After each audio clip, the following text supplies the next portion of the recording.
Mega Millions just got more millions! Now with a chance to multiply your non-jackpot prize up to 10 times for just $5. That's huge! Visit VALottery.com/mega. Must be 18 in order to play. Please play responsibly. 888-532-3500. The Virginia Lottery has mega news! Whoa. Mega Millions just got more millions! Now with a chance to multiply your non-jackpot prize up to 10 times and a higher jackpot starting at $50 million, all for just $5. So go grab a ticket before this news gets any bigger. Oh, too late. To learn more, visit VALottery.com/mega. Must be 18 in order to play. Please play responsibly. 888-532-3500. Welcome to the Harness Racing Alumni Show, brought to you by Competitive Markets Action. I'm Freddie Hudson, and I'm here today with Bob Marks. On this week's show, it's an open conversation with our own Hall of Famer, Bob Marks. The Harness Racing Alumni Show. Bob, let me start by, how did you end up in the harness racing, and what year was that? I don't know. It would have been, I graduated high school in 1960. I was already aware of harness racing. My stepfather used to go to Roosevelt in Yonkers. Basically, I don't know, for some crazy reason, I remembered thinking a horse named Tarboy was going to win a race. Tarboy and Levi Harner. So it did. Yeah, I guess I was hooked after that. For many in our audience, they may not realize that Levi Harner was Buddy Gilmore's father-in-law. To be honest with you, at that time, I would never have known that. But, like I said, at that moment, I just remembered, for whatever the reason, Tarboy, it just struck me. Maybe because I saw he had won 3 in a row, and then I think he was moving up into what they call free-for-all then. And so I told my stepfather, I said, here's $2, because we used to play a game called Fascination, which was called Bingo with Lights, where you'd roll the ball on a table and you would hopefully to get, a straight bingo. And basically you were competing against everybody else. And they used to pay us $1 for every game we won. And I think the games were like 10 cents a game or something like that. Well, the first few games were 20 cents for 6 games. I would invariably win one of them, so that gave me $1. And then I would win a couple and usually walk out of there with about $2 or $3 in my pocket, because the kids, as we were then, we had to vacate by about 8 o'clock or 8:30 when the real people came in. And they didn't want the kids, because they knew the kids were good at it. We could win a lot of games. So I was always aware of that. And I was also aware of the fact that at 10 minutes after 10, and I think it was on WINS, the feature race from either Roosevelt or Yonkers would be aired. And I would always stand there and listen to it. And plus, in those days, the local newspaper, Newsday, always covered harness racing. I was well aware of who Adios Harry was. I was well aware of who Belle Acton was, because I used to read about them all the time. They were like, almost household words. So when I started to go, well, of course, I think Bye Bye Bird was probably the top older horse in the country. And then there was this 4-year-old named Adios Butler everybody was raving about. And sooner or later he would meet up with Bye Bye Bird, and we'd go. And basically at that time, on a Monday night, there would be at least 20,000 people at Roosevelt. On a Saturday night, it would be 35 to 40,000 people. It was like jammed. You would park the car a long ways away and take a bus, actually, to get into the grandstand. But that's right. the way it was back then. They used to have parking lots opened up across the tracks, if you remember. That's correct, and I can't tell you how many times I would park in one of those and walk all the way down for the simple reason that getting out of there, if you liked the horse in the 7th or 8th race, getting out of there was going to be tough. Forget about trying to get out of there after the 9th. It might take you a half hour just to reach the Meadowbrook Parkway. But that's the way it was. And up at Yonkers, well, that was a completely different situation. But because you had the two parkways right there, and it was always very hard to get out of Yonkers. Yes. Now, Bob, what was your first job in harness racing? My first job? Oh, I started. I could always write, so I used to send stories to the old Trotter Weekly magazine. That was before the day of spell check or anything else. So I'm sure that my actual copy was horrendous. But on the same token, they printed some of it.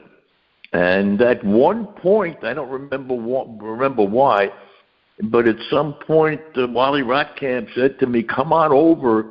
I want to show you something." Okay, so I drove over to. At that point, the Top Trotter office was in Montauk, and right off of Sunrise, and basically, yeah, I saw all of these. They used to get all of these programs. And he said to me, "Why don't you come in here on Saturdays in the morning?" He said, "And I'll pay you, and just print out go through the programs and give me horses to watch in the various tracks." Well, I guess that was probably my first so-called job. Sooner or later, I mean, I would have lunch with him, and we would talk, and he knew I could handicap very well. And basically, at one point, his thoroughbred publication, Top Turf, the handicapper and him, they were having a disagreement on something, and he wanted to try handicapping the thoroughbreds, okay? So he said to me, he said, "Well, you're good enough." He said, you just come in and do Top Trotter. So at that point, I don't know what year it was, 61, 62 maybe, and I started to do Top Trotter, the daily selections. How was the pay for that back then? How was the what? The pay. The pay? Yeah. It wasn't great, but when you're doing something you think you love, at that moment, and I wasn't married or anything, so it was okay. Basically it was okay because the Top Trotter used to sell, 200-300 sheets a night, at Roosevelt or Yonkers, so it was a profitable situation. And then he started a weekly thing called, the magazine called Trotter Weekly. And they got some advertising from Hanover, some advertising here and there. And, and I would write for it. And that was basically how I got started. Now, you were a pretty good handicapper. Did you bet on your own handicapping? Did I bet? Yes. Oh, yeah.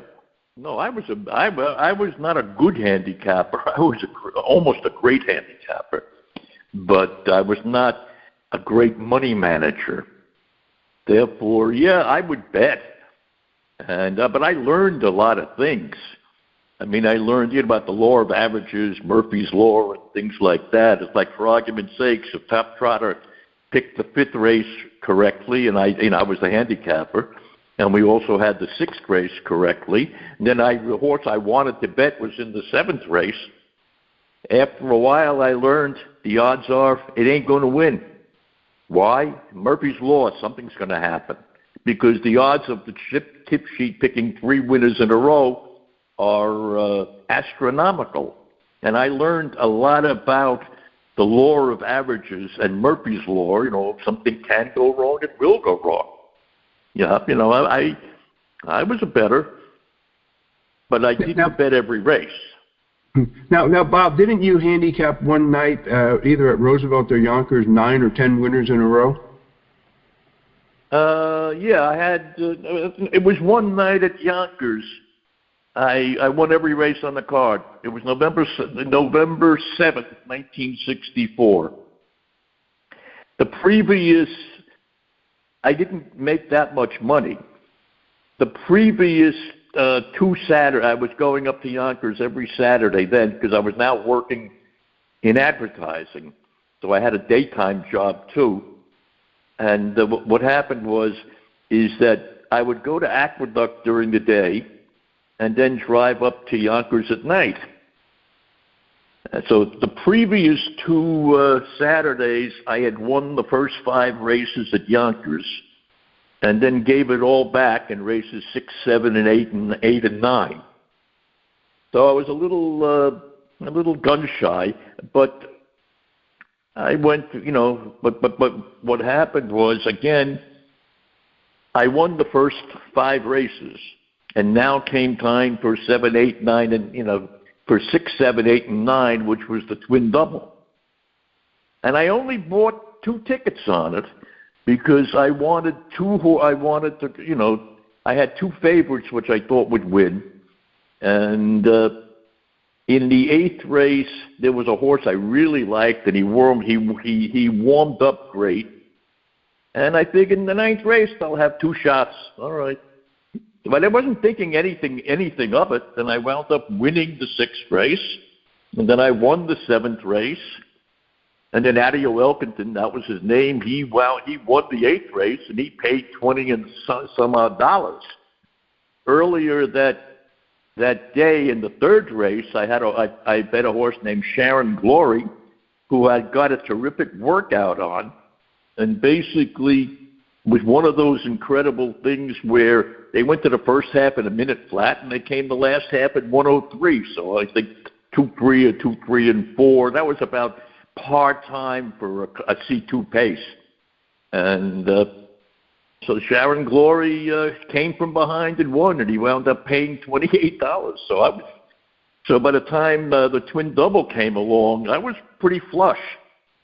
And as luck would have it, Adio Elkington, which my single choice, paid $28, $22, something like that. And in the 9th race, I had 2 shots with Clanchin and Barton Hanover. And I remembered vividly watching the race, trying to watch the race from get-out point at the top of the stretch at Yonkers because it was a Saturday night. And the old car, the old Ford I was driving, half the time had a tough time getting over the Throgs Neck Bridge because just trying to, it didn't have the power to actually get over the bridge, and then it would coast down and it would start up again. Long story short, I was watching, at that point, it probably took about an hour in my time for that race to actually happen. Of course, it was maybe, the normal 15 minutes. But, to me, I was going bananas. And long story short, I watched the race from the top of the stretch, and I saw as they turned for home, Clanchin swung 3 wide. I forget who was driving her. He popped her once, and she lengthened stride, and I just took off because I saw once she lengthened stride, I said, she's a winner. And I didn't really want to be stuck in traffic. So I wound up winning a $1,000 twin double that night as well. So that was a pretty good night. Yeah, you talk about the twin double. To our audience nowadays, they probably have no idea how the twin double worked. Could you explain how it worked to them? Well, the twin double was basically just 2 daily doubles back to back. In other words, you would buy tickets. So just say, all right, it was races 6, 7, 8, and 9.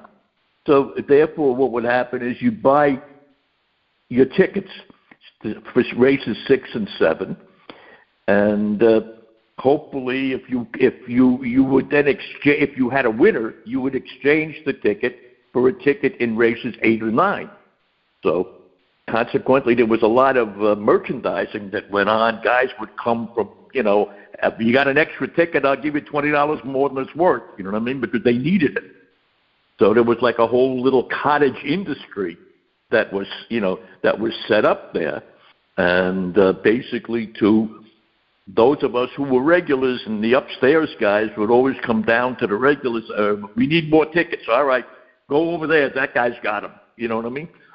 And that's basically what it was. It was simply the twin double was simply a combination of 2 daily doubles to make 4 consecutive races. Correct. Now, Bob, you basically moved into the PR department. Which tracks did you work at? What? I'm sorry. What tracks did you work at when you were in the PR? You worked at Roosevelt, Yonkers, Meadowlands. I never worked at a racetrack.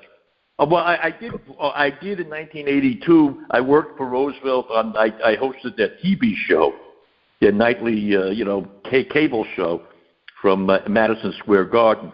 But I never actually worked for any of the racetracks. I mean, I was well known there because I was there all the time.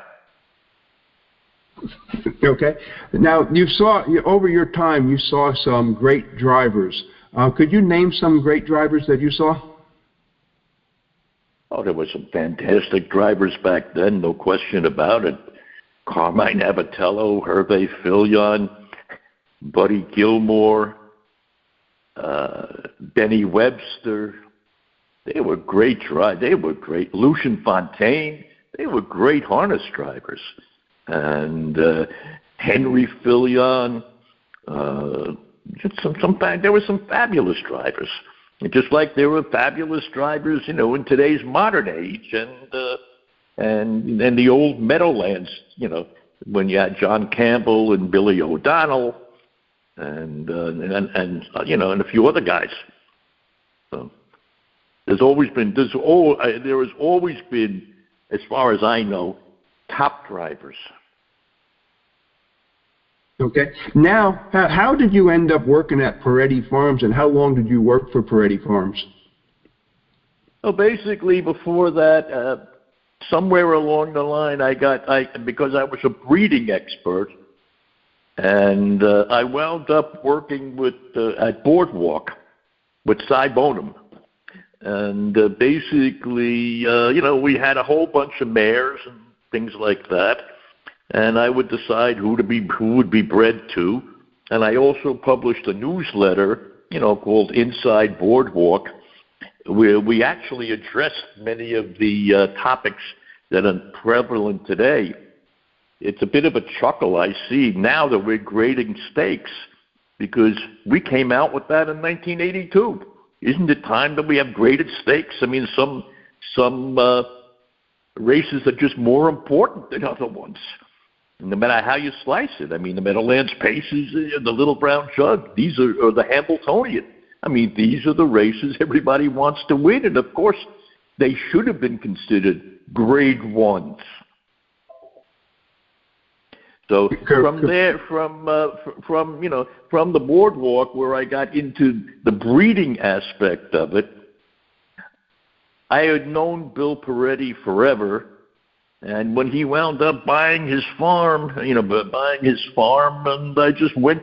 I used to go between fair winds. I was because at that time I was also like an independent contractor, so I would work with various people, and I used to work with fair winds, and then right around the corner was Perretti Farms. And what happened is that I would go to both places, and at one point, there was a situation at Perretti, and whereas the farm manager thought he was going to take the yearlings to Harrisburg, and Perretti mentioned it to me, and I said to him, do you got the contracts? He goes, no, he's just going to bring them over there and sell them. I said, that's not going to happen. And I explained to him, and he said to me at that point, he said, "You better hang out there more." He said, "I want you there every day, you know." So work something out, and basically that's how I got started with Perretti Farms. Basically at Perretti Farms, I did the breeding. I decided who got bred to who, and I merchandised the yearlings. And you had some pretty good sires there over at Perretti Farms too. Say that again? Yeah, you had some very good sires at Perretti Farms.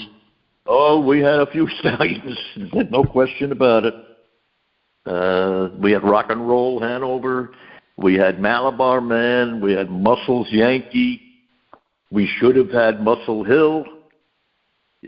We made a deal. It didn't happen. Mr. Perretti was old at that point, and he just didn't think that the business was going to sustain it because there was no chance of us getting a casino at the Meadowlands. And basically, we had Enjoy Levesque was not a great sire, but Red River Hanover was not a great sire. We had McCardle. We had many stallions. Dream Vacation. Well, Bob, now you're still involved. The hardest job I ever did in harness racing was assembling the first book of Malabar Man, because I had well over 500 applications for 200 slots, because you really didn't want to breed. At that point, there was no limit on how many mares you could breed, but you just didn't really want to, breed much more than 170 or 180 to the horse. But like I said, so we decided, well, we'll try 200, see how he handles it. Actually, we had over 500 applications, and I learned one thing. There is nobody in this world that has an ugly grandchild. Not one person. Consequently, not one person has a bad broodmare. No matter what you try to say or whatever, they will not accept the fact that the mare is not acceptable to go to this particular stallion. Well, so therefore we had to turn away at least 300 to Malabar Man. As it was, Malabar Man got the job done. He just wasn't a great sire. He was a decent sire, and he inseminated the mares, but he was not a great sire. Okay. Now, moving on here. You're still involved with Perretti through Anthony Perretti. Tell us about what you do with Anthony Perretti now. Basically, no, I'm involved with Anthony. Anthony's got a small farm, and we have 10 or 11 broodmares maybe. Well, I try to buy them very economically. We bred some pretty good horses like Pappy's Pistol and Geocentric, and we sell with Diamond Creek. And basically, like this year, we've got 6 yearlings to sell, and one of them will be a brother to Pappy's Pistol.